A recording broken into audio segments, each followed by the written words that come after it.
Hello friends, नमस्कार। स्वागत है आप सभी का हमारे इस YouTube channel open study area पर। अभी बिहार सक्षमता एग्जामिनेशंस 2024 का दूसरा चरण चल रहा है। इसमें जीके जीएस के प्रश्न आपके लिए बहुत इंपॉर्टेंट होंगे, आपको एग्जाम्स में क्वालिफाई कराने के लिए। तो दोस्तों, आइए शुरुआत करते हैं आज यह एक संपूर्ण वीडियो जो कि बिहार बीपीएससी शिक्षक भर्ती 4.0 के एग्जाम्स देने वाले हैं स्टूडेंट, वो भी इसको देख सकते हैं और बिहार सक्षमता वाले तो इसको अवश्य देखें। इससे पहले कि हम शुरुआत करें, चैनल पर नए हो तो चैनल को सब्सक्राइब कर दीजिएगा। लगातार वीडियो की डिमांड आपकी पूरी की जाएगी। पहला प्रश्न आपके सामने होगा। सबसे पहले हम लोग उपनाम देख लेते हैं। पहले पॉइंट में यानी कि उपनाम हम संबंधित पूछ लेते हैं। बीपीएससी जो एग्जामिनेशन था उसमें भी क्वेश्चन पूछे गए हैं। शिक्षक जो सक्षमता एग्जामिनेशन से जो पहला खत्म हुआ है उसमें भी इसमें से प्रश्न पूछे गए थे। तो पहला प्रश्न है, राष्ट्रपिता के नाम से सभी जानते हैं महात्मा गांधी को, सीमांत गांधी खान अब्दुल गफ्फार खान को माना जाता है। वयोवृद्ध पुरुष यानी कि law of iron man of the old iron man of the India के नाम से दादा भाई नौरोजी को जाना जाता है। लौह पुरुष के नाम से भारत का बिस्मार्क या फिर इनको लौह पुरुष या भारत का बिस्मार्क जो है सरदार वल्लभ भाई पटेल को माना जाएगा। शांति पुरुष जो है लाल बहादुर शास्त्री को माना जाता है। वहीं पर बात करेंगे पंजाब केसरी के नाम से किसे जाना जाएगा, लाला लाजपत राय को। बंगाल केसरी आशुतोष मुखर्जी को। आंध्र केसरी टी प्रकाशम को माना जाता है। शेरे कश्मीर को जो है नाम से या उपनाम से शेख मोहम्मद अब्दुल्ला को जाना जाता है। बंग बंधु शेख मुजीबुर रहमान को जाना जाता है। देश बंधु के नाम से चित्तरंजन दास। दीन बंधु CF एंडरसूजन को जाना जाता है। लोकमान्य के नाम से जयप्रकाश नारायण को। जननायक जो है कर्पूरी ठाकुर को माना जाता है। वहीं पर बात करेंगे कि राजर्षि के नाम से कौन जाने जाते हैं, तो पुरुषोत्तम दास टंडन को राजर्षि के नाम से जाना जाएगा। गुरु जी के नाम से MS गोलवलकर को जाना जाता है। राजा जी चक्रवर्ती राजगोपालाचारी को जाना जाएगा। एस्पैरो के नाम से मेजर जनरल राजेंद्र सिंह को एस्पैरो के नाम से जाना जाएगा। महामना पंडित मदन मोहन मालवीय को जाना जाता है। अंकल हो जो है वह हो ची मिन को माना गया है। सुपर कैट क्लाइव लॉयड को माना गया है। सभी इंपॉर्टेंट क्वेश्चंस आपके लिए इंपॉर्टेंट होगा दोस्तों। वीडियो को बिना स्किप किए हुए लगातार इसको देखते चलिएगा और चैनल को सब्सक्राइब करके वीडियो को लाइक करके और सपोर्ट कीजिए ताकि हम आपको तहे दिल से सपोर्ट कर पाएँ। भारतीय फिल्मों के पिता ढूंढीराज गोविंद फाल्के या दादा साहब फाल्के को माना जाता है। विरोधाभासों का मिश्रण मोहम्मद बिन तुगलक को माना जाएगा। विद्रोही कवि जो है काजी नजरुल इस्लाम को जाना जाता है। भारतीय पुनर्जागरण के प्रभात नक्षत्र जो है राजा राम मोहन राय को माना जाएगा। कायदे आजम के नाम से मोहम्मद अली जीना को। देश रत्न अजात शत्रु डॉक्टर राजेंद्र प्रसाद जो है को जाना जाता है। यानी कि देश रत्न और अजात शत्रु ये दोनों उपनाम है डॉक्टर राजेंद्र प्रसाद का। भारत का नेपोलियन समुद्रगुप्त को माना जाएगा। भारत का शेक्सपियर महाकवि कालिदास को माना जाएगा।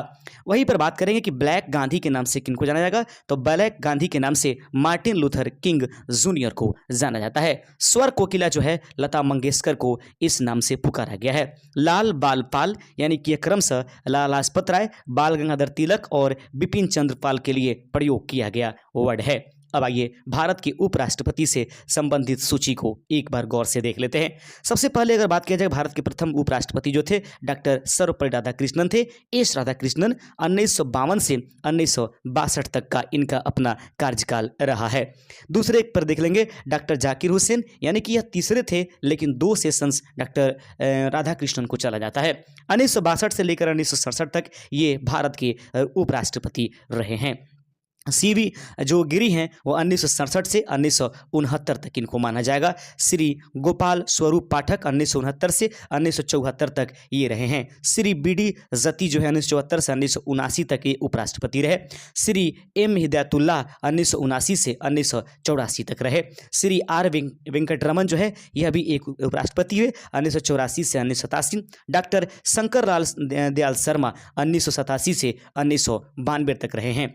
वहीं पर बात करेंगे श्री KR नारायणन 1992 से 1997 तक इनका कार्यकाल रहा है।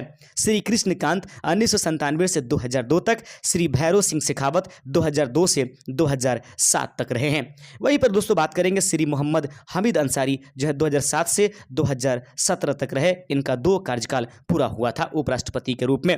श्री M वेंकैया नायडू 2017 से लेकर 2022 तक रहे। श्री जगदीप धनखड़ जो है वर्तमान में 2022 से लेकर अभी जो है उपराष्ट्रपति भारत के बने हुए हैं।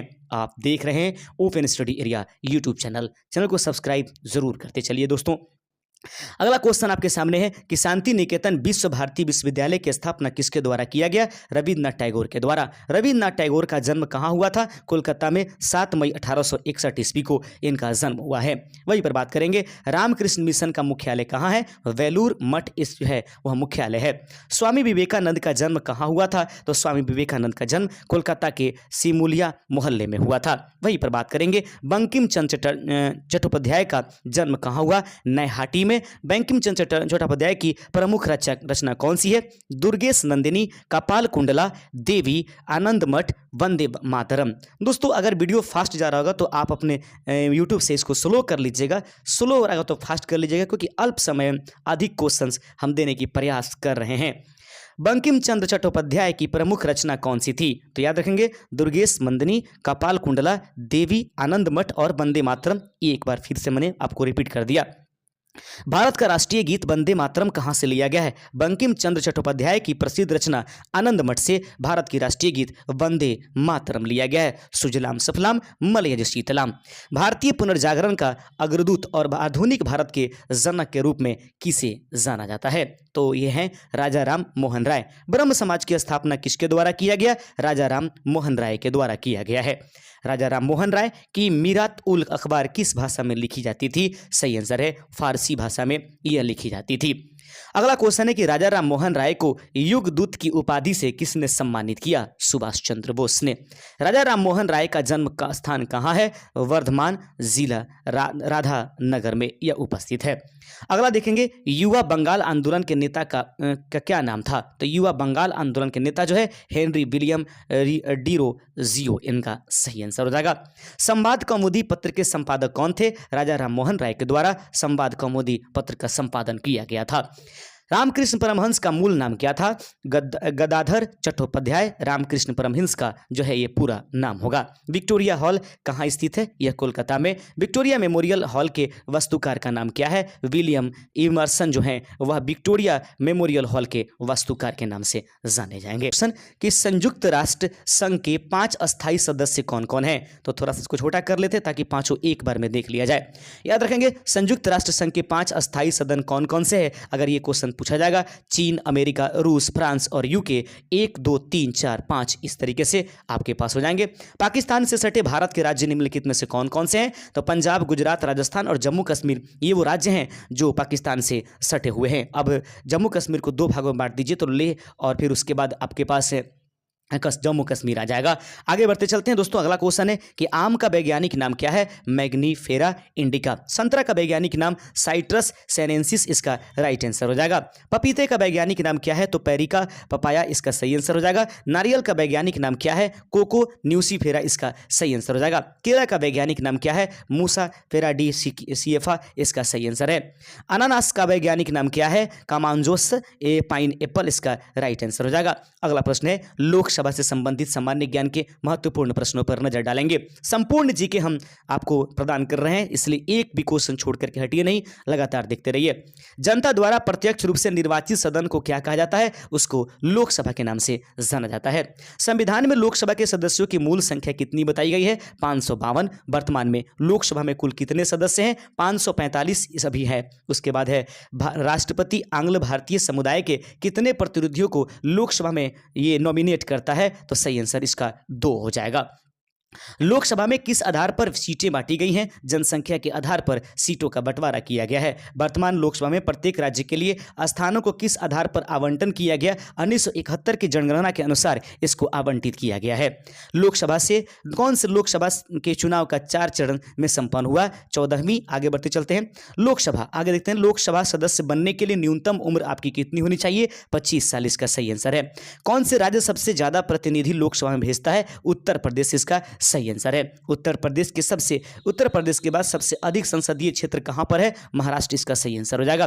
किस राज्य में लोकसभा सदस्यों की संख्या सबसे कम है? नागालैंड, सिक्किम एवं मिजोरम में। लोकसभा के नेता कौन होता है? तो लोकसभा के नेता को प्रधानमंत्री के नाम से हम सभी जानेंगे। भूतपूर्व संसद सदस्यों के पेंशन की व्यवस्था कब से लागू की गई है? तो भूतपूर्व सांसद सदस्यों को पेंशन देने की बात 1976 में लागू की गई।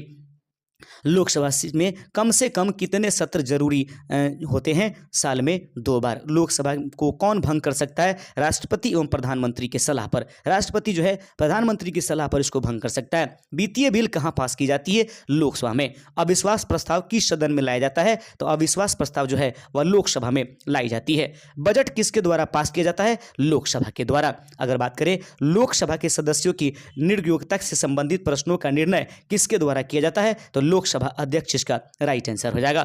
अगला क्वेश्चन दोस्तों कि अस्थाई लोकसभा अध्यक्ष को क्या कहा जाता है? प्रोटेम स्पीकर, यानी अस्थाई। अस्थाई लोकसभा अध्यक्ष को हम लोग प्रोटेम स्पीकर के नाम से जानते हैं। प्रोटेम स्पीकर की नियुक्ति किसके द्वारा की जाती है? राष्ट्रपति के द्वारा प्रोटेम स्पीकर की नियुक्ति की जाती है। कितने दिनों तक अनुपस्थित रहने पर लोकसभा के सदस्य की सेवा समाप्त हो जाती है? लगातार 2 महीने तक।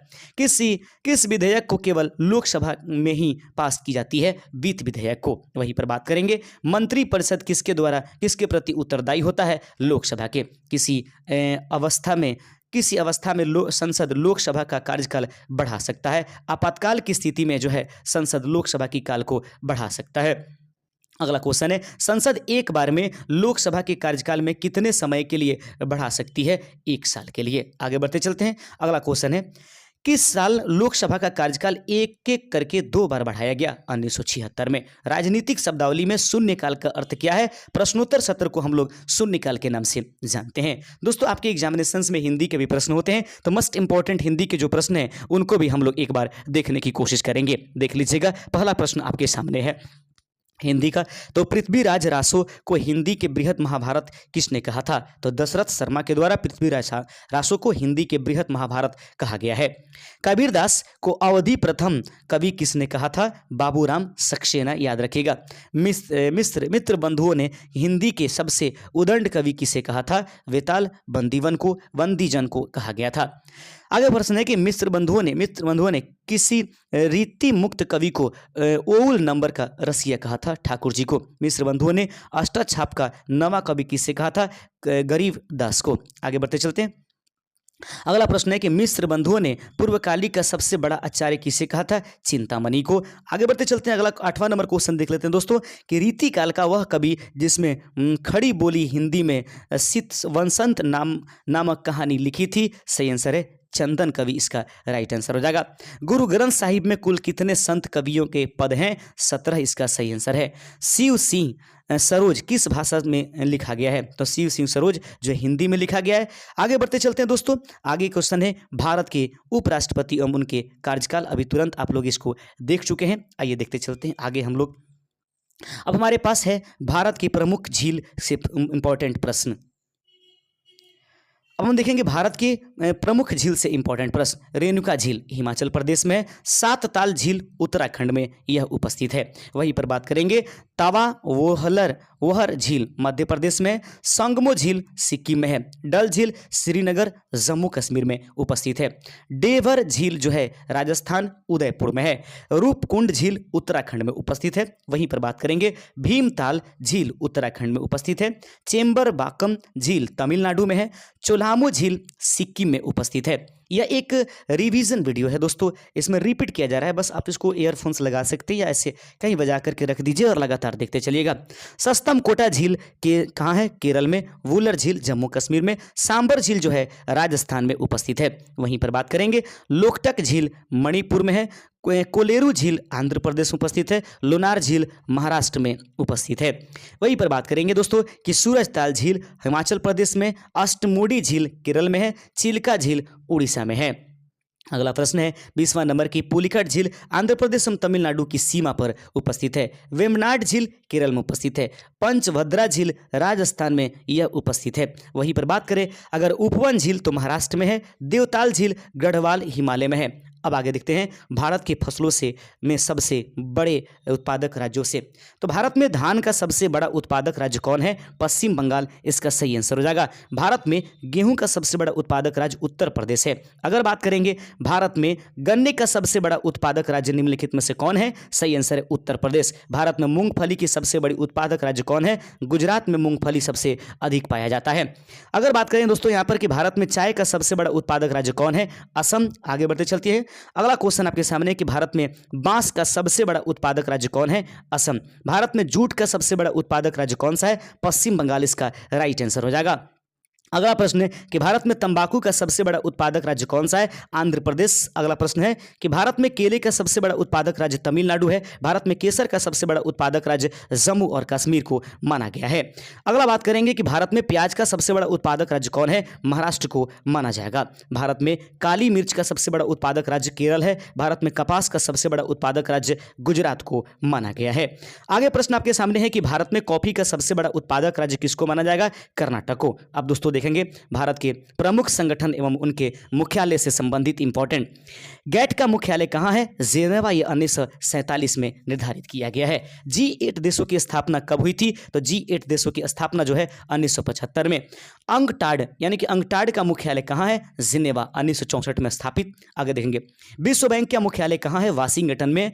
खाद्य एवं कृषि संगठन FAO का संगठन कहां है? मुख्यालय तो रोम में, 1945 में इसको स्थापित किया गया है।